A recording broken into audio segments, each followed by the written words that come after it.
Si berondong tampan mengejar cinta. Episode 58. Masih mencari istri. Sri tidak peduli, ia mulai mengambil ujung bawah bajunya dan akan menariknya ke atas. Sri, di mana istriku? Teriakan Rahel menggema saat pintu telah dibuka. Gue gak tahu di mana istri Iyo. Lagi pula untuk apa lo datang ke sini dan teriak-teriak kayak orang yang gak punya sopan santun aja, nanyain istri lo? Heh, lo pikir kita gila kenal istri lo aja nggak? Ucap Axel. Ia juga heran mengapa tiba-tiba Rahel datang ke rumahnya dan menanyakan keberadaan istrinya. Dini hari seperti ini apa seorang Rahel Ares Adrian sudah tidak waras? Di mana bokap lo? Tanya Rahel penuh dengan amarah. Bokap gue lagi di Paris. Apaan sih, heran deh, acuh Axel. Ini udah malam woi, mau bertamu lihat jam juga kali, lanjutnya lagi. Gue tanya di mana Freddy Nicholas. Tanya Rahel lagi sembari menarik kerah baju Axel.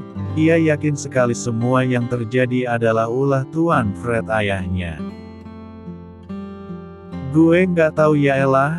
Heh, jangan kira gue takut ya sama lo. Bokap gue lagi di Paris udah 1 minggu dia nggak pulang. Kalau lo nggak percaya cek aja sendiri. Bukannya lo ahli nyari bahkan mata-matain orang. Gue tanya sekali lagi di mana Freddy Nicholas. Tatapan itu sedikit berhasil membuat nyali Axel menciut. Ia biasanya tidak punya ketakutan sama sekali dengan Rahel, karena baginya ia dan Rahel sebanding, dibekali ilmu bela diri dan menembak yang sama terlatihnya. Gue nggak tahu bego, lo cari aja deh sendiri kalau emang tuh orang tua nggak ada di Paris. Gue nggak tahu sumpah. Heh, gue masih sabar ya, ucap Axel yang mulai risih dengan tatapan Rahel. Dor. Rahel menembak sembarang rumah Tuan Fred. Ia tidak mau tahu baginya Tuan Fred harus keluar dari persembunyiannya. Brengsek. Axel yang selalu menyelipkan senjata di celananya tidak mau kalah. Ia merasa harus menodongkan senjata apinya pada Rahel. Panggil bokap lo, atau Iyo tewas hari ini, ancam Rahel. Gue nggak tahu, dan gue nggak tahu ada urusan apa lo ama bokap gue. Kalau bisa lo segera selesain dan cari dia, soalnya gue nggak tahu dia di mana, dan yang jelas dia nggak ada di sini, jelas Axel. Axel juga penasaran mengapa seseorang yang sudah bagai guru dan murid harus berseteru seperti ini.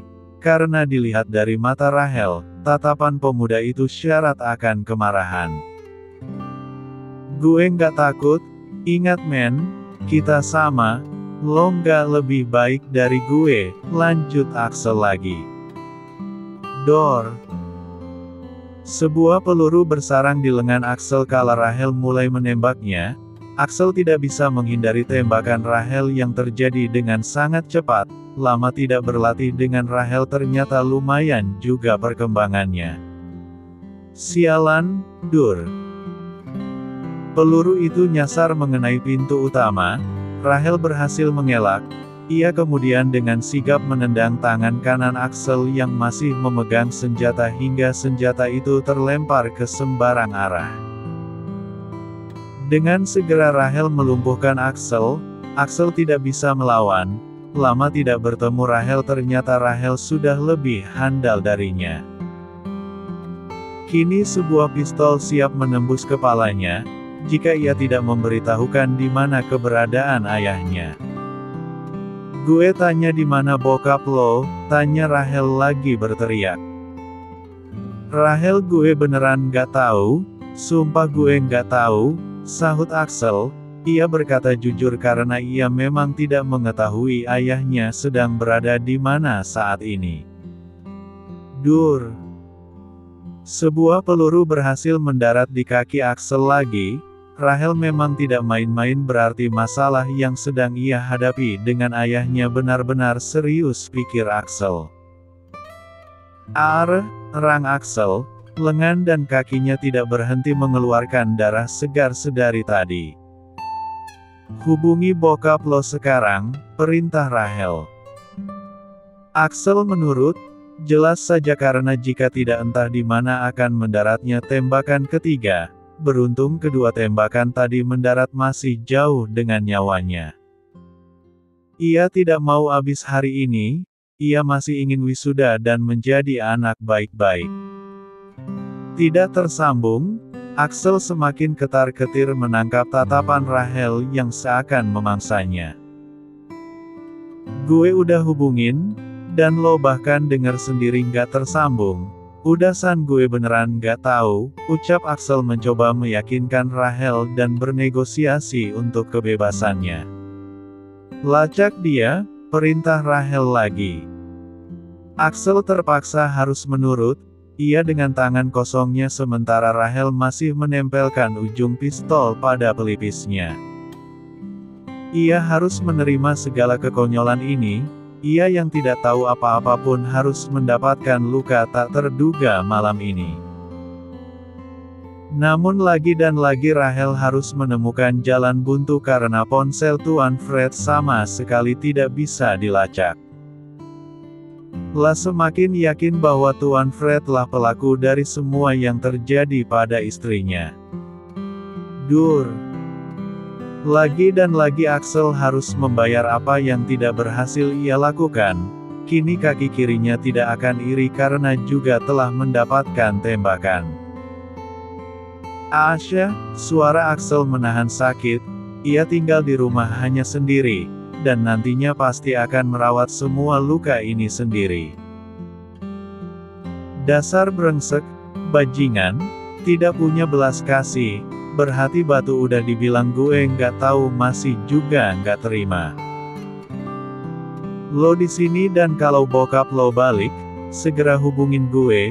Kalau lo berani macam-macam gue bisa pastiin hidup lo nggak bakalan normal lagi, perintah Rahel sekaligus berisi ancaman. Rahel kembali ke mobilnya, ia memutuskan akan mencari Evelyn lagi, dan juga mencari Tuan Fred mungkin.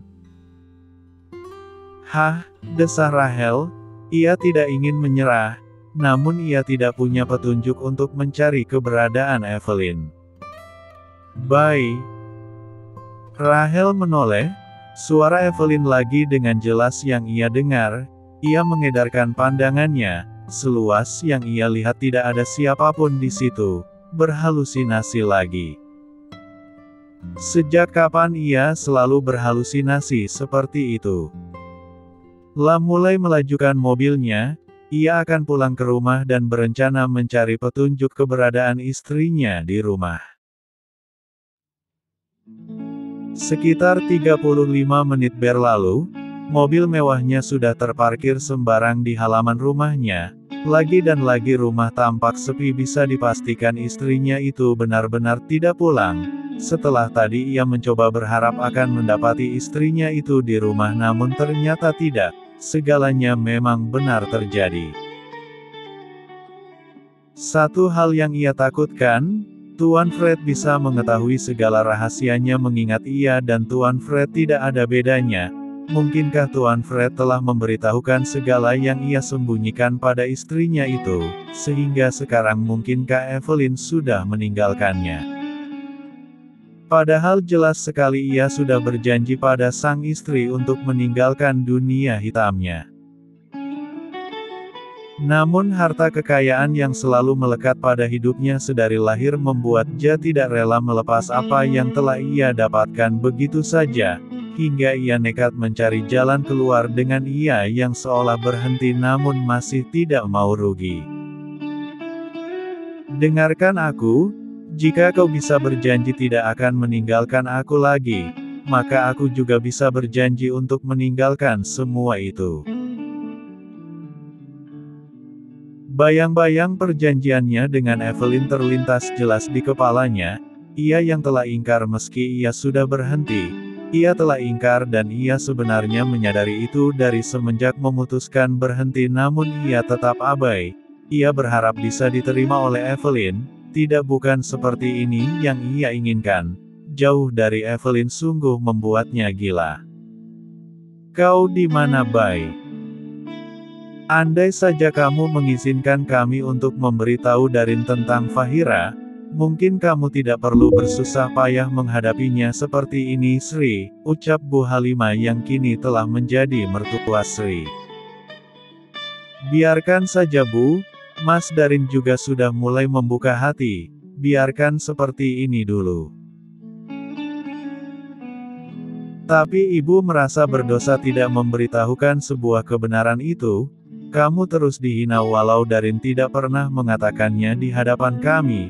Anak itu memang benar-benar, Bu Halimah mengingat ia yang pernah secara tidak sengaja mendengar perdebatan Sri dan putranya. Ternyata Darin belum bisa menerima Sri sampai saat ini. Tidak apa, Bu. Hei, aku masih sabar begini, kenapa ibu yang malah khawatir? Sri mencoba menenangkan mertuanya itu. Saat ini mereka sedang memasak sarapan. Fahira masih tertidur di kamar setelah subuh tadi lelah bermanja dengan Sri. Aku yakin, Bu, Mas Darin orang yang sangat baik. Meski ia belum bisa menerima pernikahan kami, tapi aku tetap bisa mengerti semua itu mungkin karena kurangnya komunikasi saja. Kurang komunikasi? Kurang komunikasi bagaimana? Tanya heran Bu Halimah. Sri tersenyum kecil saat mengingat kejadian malam tadi. Flashback. Kenapa sih, Mas? Ya pokoknya jangan, ya jangan. Sri tidak peduli, ia mulai mengambil ujung bawah bajunya dan akan menariknya ke atas. Sri, ucap Darin sedikit berteriak. Lo gila ya, jadi cewek murahan banget, bentak Darin yang kini sudah memegang tangan Sri untuk mencegah sebuah tindakan. Mas Darin, kenapa sih harus ngomong gitu? Ya wajar aku buka baju aku di hadapan suami aku. Kita sudah sah secara agama, apanya yang murahan coba, ucap Sri lembut, namun itu malah membuat Darin tidak nyaman. Dengar, gue gak bakalan bisa nerima lo, jadi hentikan aksi gila lo yang terang-terangan godain gue gak bakalan Oh, jadi Mas Darin sebenarnya tergoda sama aku? Sri langsung saja memotong ucapan Darin.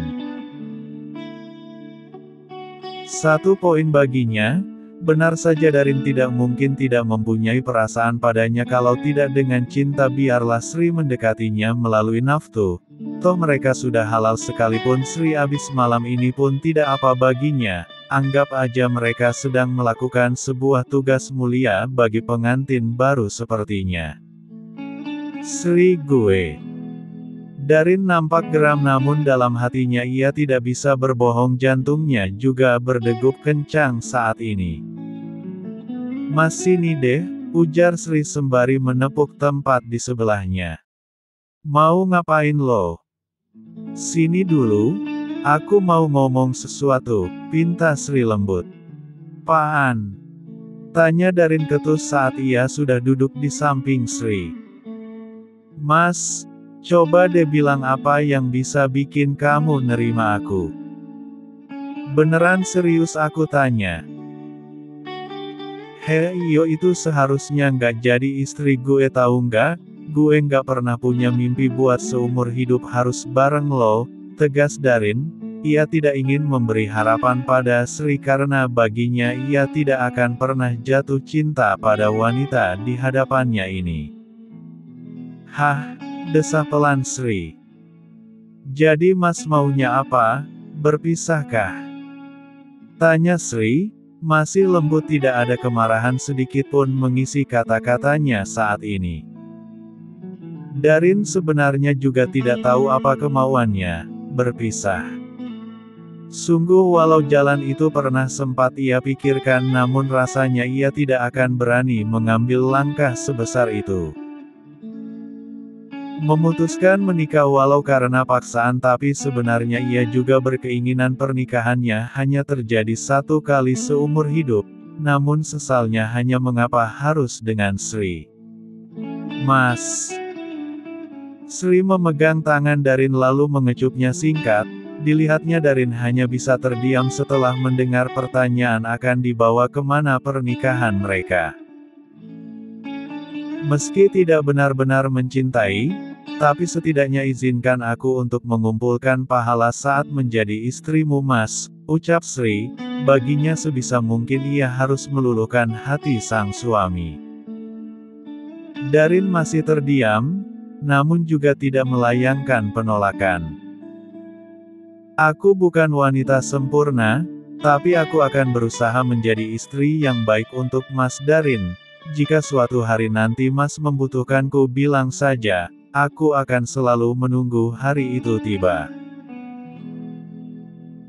Darin memalingkan wajahnya, entah mengapa perkataan Sri seakan membuat dadanya sesak, matanya memanas. Mungkinkah ia terlalu kejam memperlakukan Sri, pikirnya, atau mungkin saat ini ia sedang terharu dengan perkataan seorang istri yang meminta cinta dari sang suami.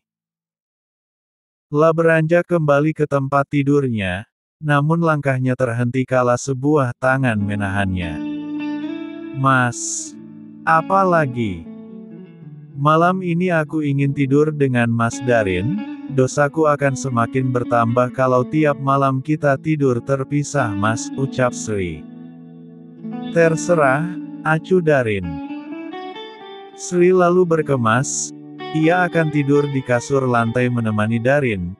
Ia tahu walau sedikit namun hati Darin pasti tersentuh, sehingga saat ini Darin tampak tidak menolak permintaannya. Flashback off. Rahel tersenyum samar kala melihat Evelyn sudah berada tepat di hadapannya. Tidurnya terbangun karena tiba-tiba istrinya itu datang lalu duduk di ranjang sedang menatapnya penuh cinta. La tidak bisa menahan air matanya kala melihat Evelyn baik-baik saja.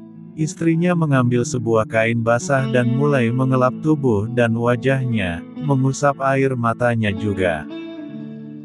Sentuhannya nyata, sentuhannya benar-benar nyata, kali ini benar-benar Evelyn, pikirnya. Setelah beberapa kali semalam ia mendapatkan Evelyn yang hanya bayangan, namun kali ini ia yakin, ia begitu yakin kalau yang tengah mengelap tubuhnya ini benar-benar istrinya. Bye, ucap Rahel lirih. Ia masih betah berbaring menatap pergerakan istrinya itu. Evelyn mengangguk, dan itu semakin membuat Rahel yakin dengan apa yang dilihatnya kali ini. La memegang tangan Evelyn, nyata tangan itu kini sudah berada dalam genggamannya. Rahel ingin mendekap istrinya, namun sayangnya tubuhnya seolah tertahan dan tak bisa bangkit dengan mudah. Ia melihat Evelyn tersenyum padanya lalu merentangkan tangan seolah meminta pelukan. Ia semakin gencar berusaha untuk bangkit, namun entah mengapa rasanya tetap susah sekali. Bye. Rahel seakan meminta bantuan. Namun Evelyn tidak bergeming, istrinya itu seakan masih tetap menunggu dirinya. Bye. Evelyn tidak menyahut. Rahel begitu bingung dengan kondisinya, mengapa ia bisa tertahan berbaring di tempat tidur seperti ini. Saat ia sudah menemukan Evelyn, mengapa ia tidak bisa menggapai istrinya dengan mudah. La terus berusaha, apapun bisa ia lawan, tidak ada yang bisa membuatnya tidak berdaya seperti ini. Bye. Teriakannya menggema di kamarnya, bersamaan dengan tubuhnya yang seakan berhasil melepaskan apa yang menahannya tadi. La mengedarkan pandangannya, kemana perginya sang istri yang tadi berada di hadapannya. Bye. Serunya memenuhi ruangan. Bye. Tidak ada sahutan, kamar mereka masih tampak sepi. La melihat kain yang tadi digunakan istrinya itu mengelap tubuhnya benar-benar ada dan masih basah di ranjangnya. Berarti Evelyn memang benar-benar berada di hadapannya tadi. La bangkit lalu memeriksa seluruh isi kamarnya, di kamar mandi maupun di sudut-sudut lainnya, namun sayangnya tidak ada tanda-tanda Evelyn berada di kamarnya. Bak seperti sudah terarah kakinya seolah melangkah sendiri menuju ruang CCTV, lagi dan lagi ia tidak menemukan siapapun di kamarnya selain dirinya, dan ia juga akhirnya mengetahui bahwa apa yang terjadi tadi hanyalah sebuah mimpi karena di rekaman CCTV terlihat jelas ia yang baru saja bangun dari tidurnya pagi ini dengan berteriak. Kenapa begitu nyata? Dan kain lap tadi kenapa bisa? Gumamnya tak mengerti. Dengan lesu Rachel menuruni anak tangga, ia ingin mengambil minuman dingin untuk membasahi tenggorokannya, berteriak juga butuh energi. Kenapa nyata sekali? Gumamnya sekali lagi pada keanehan yang terjadi padanya. Namun kala ia hendak kembali ke kamar, ia melihat tubuh Evelyn di pantulan kulkas mewahnya. Ia diam sejenak memperhatikan dan tidak berani menoleh. Ia takut hal semacam itu lagi-lagi hanya bayangan. Pelan ia mendekat, meraba bayangan yang terpantul di kulkas berdesain kaca tersebut. Tidak hilang, ia memejamkan matanya sebentar namun bayangan itu tetap masih ada meski ia sudah berkedip. Ingin sekali ia menoleh ke belakang melihat keberadaan istrinya. Namun jujur saja ia sudah takut kalau saja segalanya itu tidak akan nyata. Rachel merasa ia sungguh gila, otak geniusnya tidak bisa bekerja kala dipermainkan seperti ini. Benar saja, setelah ia menoleh ke belakang tidak ada siapa-siapapun di dapur kecuali dirinya. Sial! Umpat Rachel. Segala yang terjadi sudah di luar kendalinya.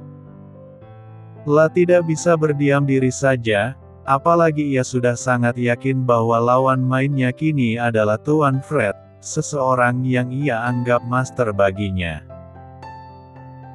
Rachel segera menyusun rencana supaya ia bisa bertemu dengan Tuan Fred.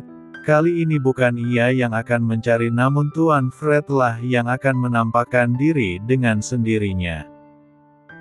Setelah itu baru ia bisa menemukan di mana keberadaan istrinya.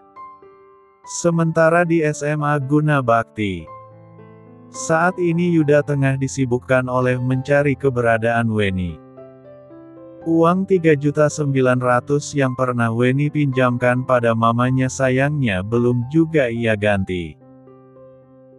Kemarin saat mamanya menanyakan perihal itu ia juga baru tersadar bahwa keluarga mereka mempunyai hutang pada wanita itu.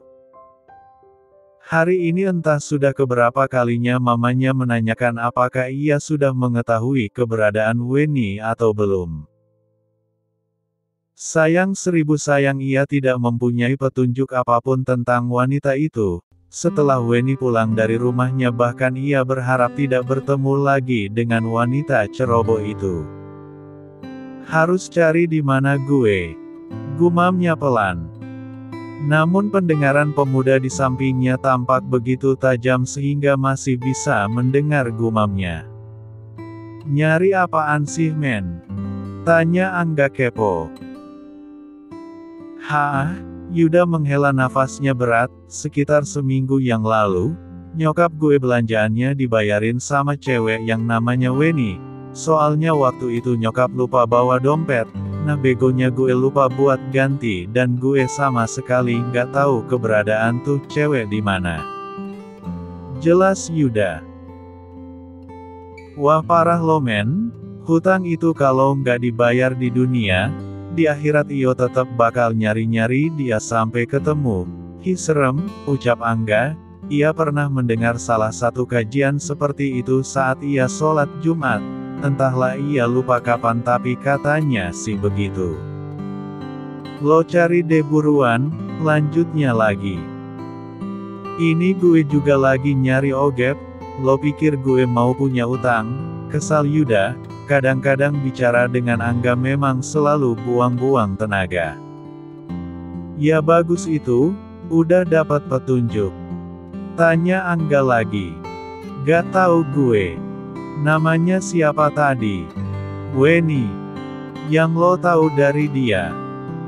Tanya Angga, ia sudah bagai detektif saja rasanya. Gak tahu, gak ada yang gue tahu dari dia, jawab Yuda. Ya udah sih semoga aja tuh Neng Weni ikhlas, cuek Angga. Buntut panci, bukannya tadi lo sendiri yang bilang hutang tetap hutang dan harus dibayar? Kalau nggak katanya bisa-bisa gue nyari dia sampai akhirat sono. Lo gimana sih? Yuda tidak percaya akan solusi yang baru saja dilontarkan Angga. Gini-gini ia juga tahu kali tentang hukum hutang piutang dalam Islam. Ya udah sih santai aja kali. Mungkin si Neng Weni-nya orang kaya makannya dia bisa nggak peduli sama duitnya. Emang berapaan sih? Tanya Angga sedikit penasaran kira-kira berapa sih jumlah yang harus dibayarkan. 3,9 juta, jawab Yuda singkat. Ia masih dalam mode pusing memikirkan akan di mana ia bisa menemukan Weni. Apalagi cuma duit segitu? Kacang itu men, ujar Angga lagi. Entah hadis atau semacam apa yang Angga keluarkan tadi, dan ternyata begitu cepat sahabat minim akhlaknya ini berubah pikiran, pikir Yuda. Dasar iman cetek, plin-plan. Gue cabut dulu, pamit Yuda. Ia melangkahkan kakinya menuju parkiran, pulang lalu tidur mungkin akan membuatnya menjadi lebih baik. Kini ia sudah sampai di rumahnya, ia langsung ke atas menuju kamarnya. Mamanya belum pulang dari klinik jadi ia bisa aman dari pertanyaan seputar Weni yang masih juga belum ia temukan. Yuda melangkah menuju kamar mandinya, ia ingin membersihkan diri lalu tidur untuk merefresh kerja otaknya yang telah ia paksa berpikir keras tadi. Namun ia menemukan sesuatu di atas wastafelnya, sebuah nota pembelian gaun dengan logo butik ternama Angels Way. Mungkinkah ini punya Weni? Gumamnya. Lah ingat, saat di meja makan mamanya pernah bertanya apa pekerjaan Weni, dan saat itu Weni mengatakan kalau ia memang bekerja di butik. Lah menyimpan nota tersebut, kertas itu bisa ia jadikan petunjuk untuk membayar hutangnya. Rahel menuju rumah Tuan Fred, ia akan melakukan sesuatu, tidak peduli baginya ia harus berperang, karena Evelyn yang tidak bisa ia lihat saat ini entah bagaimana keadaannya, jangankan hanya berperang membunuh pun akan ia lakukan jika sampai terjadi sesuatu dengan Evelyn dan kedua anaknya. Setelah selesai ia beralih ke markasnya dan Shakira. Ia sudah berjanji pada Evelyn kalau ia tidak akan melakukan tindak kriminal lagi, namun demi menyelamatkan Evelyn kali ini ia terpaksa melakukannya lagi. Ia mulai melancarkan aksinya, sebentar lagi bisa ia pastikan Tuan Fred akan keluar dengan sendiri dari sarangnya. Tuan Fred tercengang kala mendapati sebagian sistemnya terserang virus dadakan, bahkan virus itu tidak bisa dihentikan penyebarannya. Akunnya kini telah resmi dihack dan ia mengetahui siapa dalangnya. Ia tidak menyangka Rahel akan melakukan ini padanya meski ia sudah mewanti semuanya. Puluhan triliunan rupiah lenyap tak tersisa. Bahkan ada 2 transaksi yang gagal karena sistem jaringan yang tiba-tiba terserang virus. Ia sudah dirampok secara terang-terangan sekaligus membuang-buang uangnya karena transaksi yang gagal. Anak itu. Geramnya. Ini adalah konsekuensi jika berani berhadapan dengan Rahel Ares Adrian. Licik dan tak kenal ampun, begitulah hal yang melekat pada Rachel yang sebenarnya sampai saat ini masih anak buahnya. Sayangnya Tuan Fred telah menduga itu akan terjadi, jadi ia telah mempersiapkan semuanya. Permainan yang sebenarnya baru dimulai Jason, ucap Tuan Fred, ia tetap akan melawan sekalipun harus dengan menyakiti Rachel. Bagaimana Tuan? Tanya seseorang. Seperti yang telah direncanakan, dia sudah menyerangku saat ini, jawab Tuan Fred. Apa Tuan yakin ini akan berhasil? Aku tidak yakin 100%, namun apa salahnya mencoba? Kau tahu aku sudah kehilangan banyak uang demi dirinya, kalau sudah begitu aku tidak bisa berhenti begitu saja. Bersambung.